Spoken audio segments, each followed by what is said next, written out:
un État faible, il sera faible face aux acteurs non étatiques, mais pas nécessairement parce qu'il sera État, mais parce qu'il sera faible. Donc il sera faible intrinsèquement.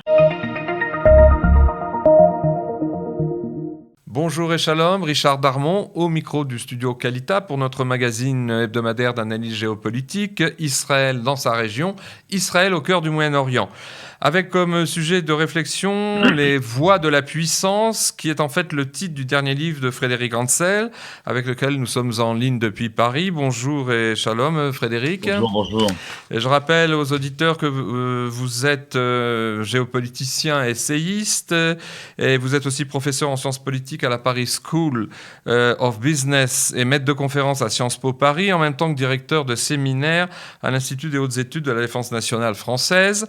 Vous êtes aussi l'auteur de nombreux ouvrages de géopolitique sur le Moyen-Orient et sur Israël, dont, je cite quelques-uns, Le Moyen-Orient entre guerre et paix en 1999, l'Atlas géopolitique d'Israël qui est paru en 2008 mais qui est ensuite réédité et réactualisé à 4 reprises ou 5 reprises. Et puis vous avez fait paraître en 2014 un ouvrage intitulé Géopolitique des printemps arabes qui a reçu cette année-là le Grand Prix de la Société de géographie. Alors vos dernières parutions, les 2 dernières parutions, si je ne me trompe pas, ce sont justement la réédition de l'Atlas des frontières en 2021 et le livre dont il est question aujourd'hui, qui vient de paraître aux éditions Odile Jacob il y a quelques semaines et qui s'intitule Les voies de la puissance. Et ce livre, cet ouvrage, a reçu aussi le prix du livre géopolitique pour 2022. Alors, le moins qu'on puisse dire, Frédéric, c'est que votre ouvrage, donc autour du concept de puissance sur la scène internationale, tombe un peu à pic avec sa parution, puisque il était concomitant, pour ainsi dire, sa sortie était concomitante à l'évidente manifestation, en tout cas, ou plutôt, non pas de puissance, mais volonté de puissance, on peut dire, exprimée par la Russie de Poutine, qui a envahi, voilà, 3 mois l'Ukraine. L'un de vos axes ou du moins ce que vous expliquez en rapport avec ce sujet, c'est que la Russie de Poutine est riche de ce que vous avez appelé son révisionniste revanchiste. Alors de quoi il s'agit exactement dans ce qui concerne en tout cas la Russie et cette manifestation de puissance ? Le revanchisme consiste pour certaines puissances, dont la Russie, mais c'est vrai aussi pour la Chine et surtout la Turquie, à prendre, comme son nom l'indique, sa revanche, c'est-à-dire à revenir sur des traités, à réviser des traités, c'est ce que j'appelle aussi le révisionnisme des nations, à réviser des traités qui n'apparaissent pas au régime politique contemporain qui préside aux destinées de ces États, qui ne leur paraissent pas logiques, normaux, qui ne les favorisent pas, qu'ils considèrent comme les ayant affaiblis, ce qui d'ailleurs souvent est très juste, ce qui est exact.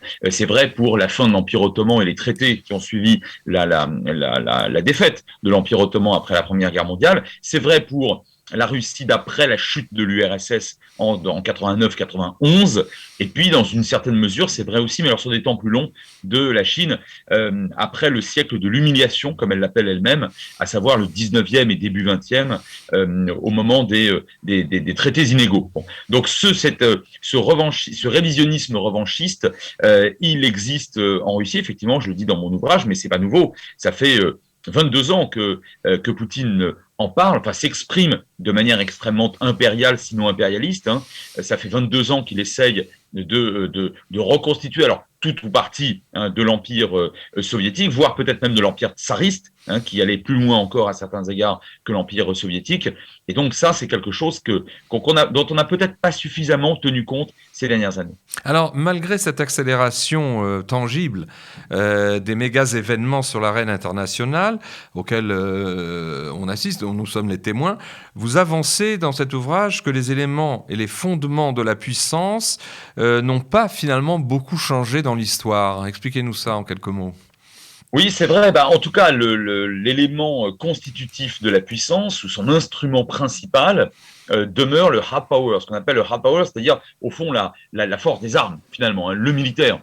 Et si aujourd'hui tout devait s'arrêter dans la guerre ukrainienne, si on devait aboutir à un cessez-le-feu immédiat, si vous voulez, ce qui compterait davantage que le soft power, que la guerre de la communication, que tout ce qui relève du culturel et peut-être même d'ailleurs du diplomatique et peut-être même de l'économique. En réalité, eh bien tout cela, tout ce qui relève de tout cela serait dépassé par le militaire. C'est-à-dire que on tiendrait compte essentiellement, parce qu'on n'a pas le choix, des avancées ou des reculs de l'une et de l'autre puissance sur un terrain T à un moment M. Donc, je pense que fondamentalement, et c'est vrai depuis la haute antiquité, la capacité militaire, la capacité d'exercer une coercition, donc une pression forte, létale sur un adversaire ou sur un ennemi, demeure la variable principale, si vous voulez, explicative de la victoire ou de la défaite. Ça ne veut pas dire que le reste ne compte pas, ça ne veut pas dire que l'économie, la démographie, etc. ne comptent pas, mais ça signifie bien que, encore une fois, fondamentalement, l'outil principal de pouvoir, et notamment lorsqu'il s'agit d'exercer une coercition, c'est évidemment l'outil militaire. Alors justement, l'outil militaire, ce sont toujours les États qui l'organisent et qui s'en servent et qui l'instrumentalisent. Alors, cela nous mène à la réflexion qui apparaît dans votre livre aussi, c'est que ce sont surtout d'un côté, ce sont toujours les États qui sont les détenteurs de la puissance, mais on assiste à un phénomène, somme toute récent, avec la mondialisation, qui a dévoilé l'influence grandissante et la montée en puissance des géants du web, qu'on appelle en abrégé les GAFAM, c'est l'acronyme de Google, Apple, Facebook, Amazon et Microsoft, et aussi de certaines ONG très puissantes. Alors ça, c'est une nouvelle donne dans le paysage international ? Alors, c'est une nouvelle donne, oui et non. C'est-à-dire que, comme vous l'avez bien rappelé, je considère que les États sont les détenteurs, non pas uniques, mais en tout cas principaux, et c'est en particulier vrai depuis le XVIIe siècle et les traités de Westphalie, qui suivent immédiatement la terrible guerre de 30 ans.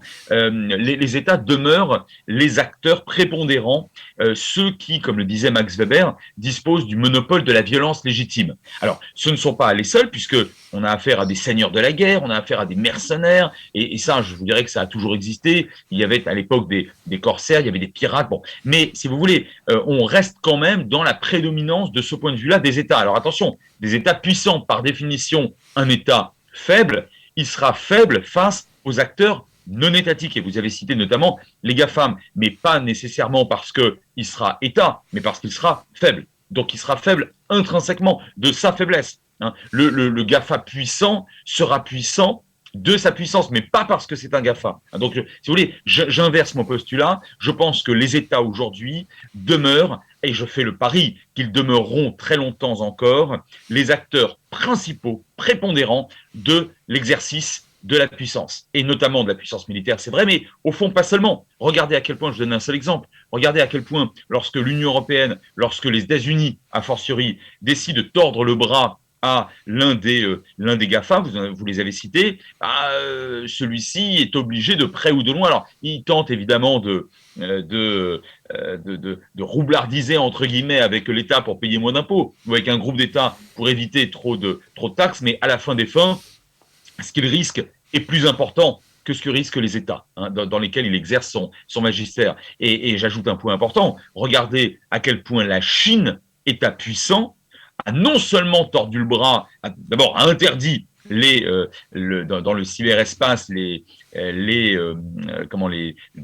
GAFA, quoi. C'est-à-dire que ceux ou celles qu'elle ne voulait pas voir exercer leur primat chez elle, mais encore cette même Chine exerce des pressions extrêmement dures, je parle de l'État chinois, exerce des pressions très fortes, très dures et extrêmement efficaces vis-à-vis de ses propres GAFA, entre guillemets, autrement dit, de boîtes prétendument privées, mais enfin privées en Chine, c'est quand même extrêmement relatif, qui n'iraient pas dans le strict sens le plus rigoureux de ce que veut le Parti communiste chinois. Bon, donc si vous voulez, je pense que effectivement, en dépit de l'apparition ou du développement d'acteurs nouveaux, le développement par exemple des ONG, l'apparition concernant les mercenaires parce que ça a toujours existé, ou les seigneurs de la guerre, mais les GAFA, oui, ça c'est nouveau, et bien en dépit de ce monde nouveau, les États puissants, j'insiste, demeurent les plus puissants. La nature de la puissance de l'État, comme je le dis, la nature de la puissance de l'État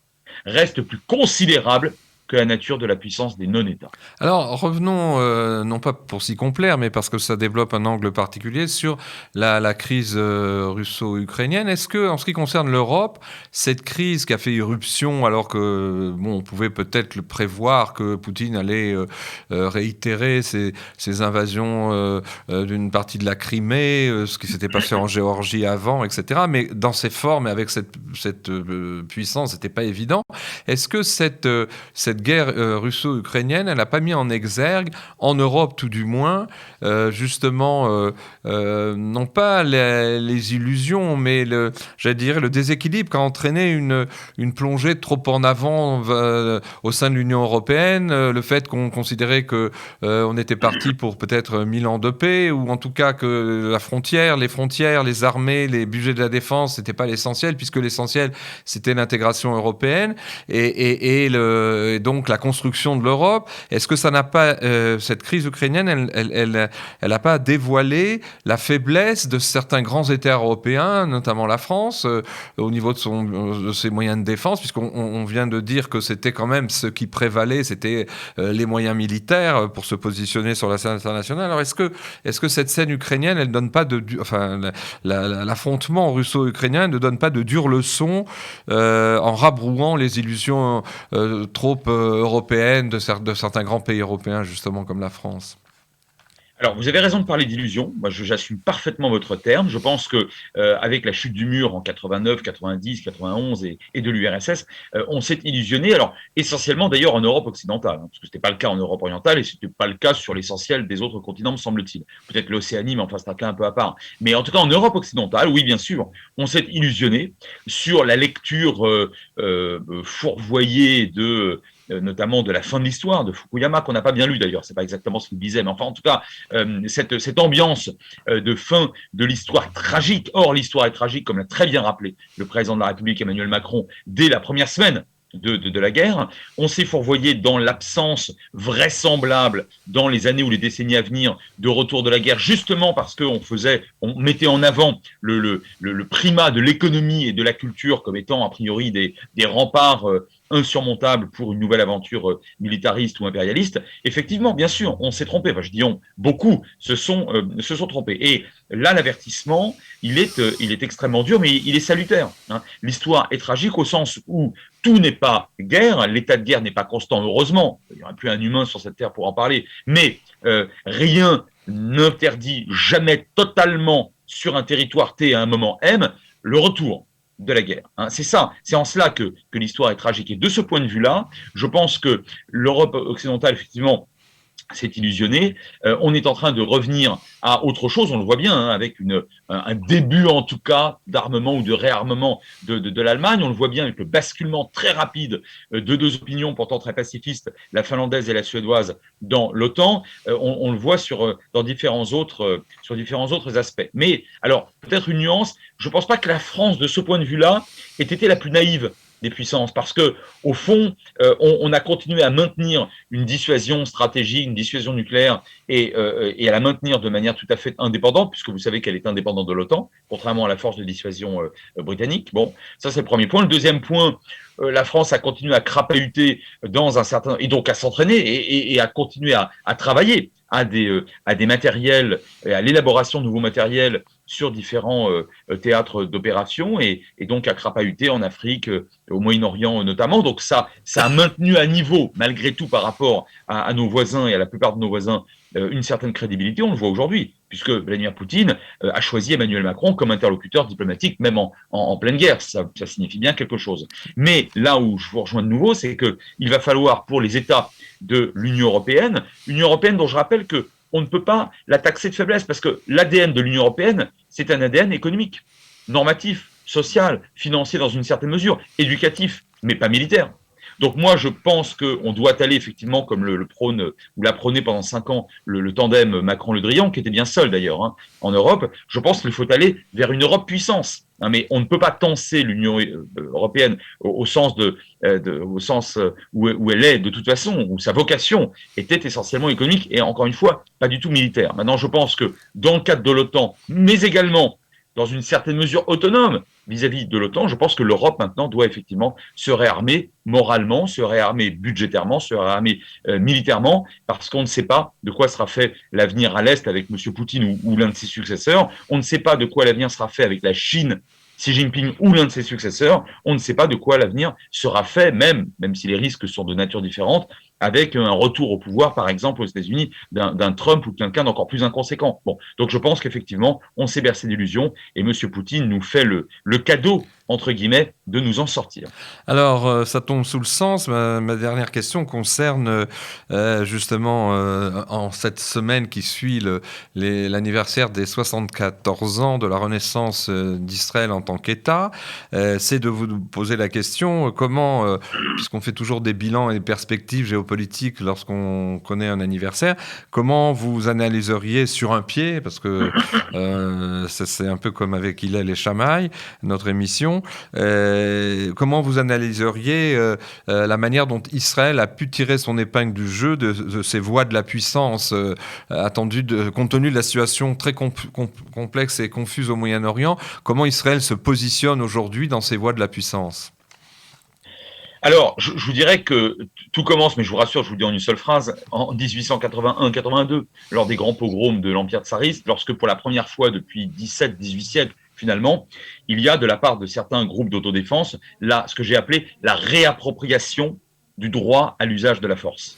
Et je pense que de ce point de vue-là, à maints autres égards aussi, bien sûr, évidemment, ça ferait l'objet de plusieurs émissions, mais le sionisme a été une véritable révolution sur soi-même, sur un peuple, et par un peuple, et pour un peuple particulier. Bon. Et dès 1911, avec la Shomer, 1920, avec la Haganah, puis bien sûr avec Tzahal, vous connaissez ça, et vos internautes par cœur aussi, eh bien, le mouvement sioniste ne s'est pas illusionné, et l'État d'Israël ne s'est pas illusionné quant à la nécessité de disposer d'une capacité militaire très crédible. Et j'en viens tout de suite à l'actualité brûlante. En réalité, si l'Égypte de l'excellent président Sadat, si la Jordanie, quelques années plus tard, du bon roi Hussein, en 94 et 78 pour Sadat, si depuis un certain nombre d'États, et notamment dans le cadre des accords d'Abraham, ont décidé de faire la paix avec Israël, c'est certainement pas par amour du judaïsme ou du sionisme, et c'est pas par philo-sémitisme. C'est évidemment parce que il y avait dissuasion et il y avait conviction chez ces régimes-là que de toute façon, il était inutile de continuer à tenter de détruire Israël et que mieux valait, quitte d'ailleurs à ne pas soutenir telle ou telle politique israélienne, ce qui est parfaitement légitime et bon, mais il fallait au moins tenter de trouver un modus operandi avec un État qui aujourd'hui, par ailleurs, et là j'évoque juste les accords d'Abraham et j'en finis, qui par ailleurs, justement du fait de sa puissance non seulement militaire mais aussi technologique, toujours la valorisation du savoir, c'est un booster de puissance, ça. Bon. Mais également institutionnel, peut-être même diplomatique, énergétique bientôt avec le gaz naturel. Bref, sur l'ensemble de ces aspects, Israël apporte carrément quelque chose à ces États, du moins à leurs yeux. Et c'est la raison pour laquelle je pense que l'État d'Israël a encore de très solides atouts à proposer à d'autres États qui n'ont pas encore rejoint, disons, qui n'ont pas encore accepté sa reconnaissance en tant qu'État souverain. Et pas seulement dans la région, j'imagine, puisque vous faisiez état des succès diplomatiques, mais aussi économiques d'Israël dans d'autres sphères géographiques, en Asie du Sud-Est et vers d'autres horizons. En Afrique, avec un certain retour d'Israël en Afrique aujourd'hui, après les conséquences du choc pétrolier.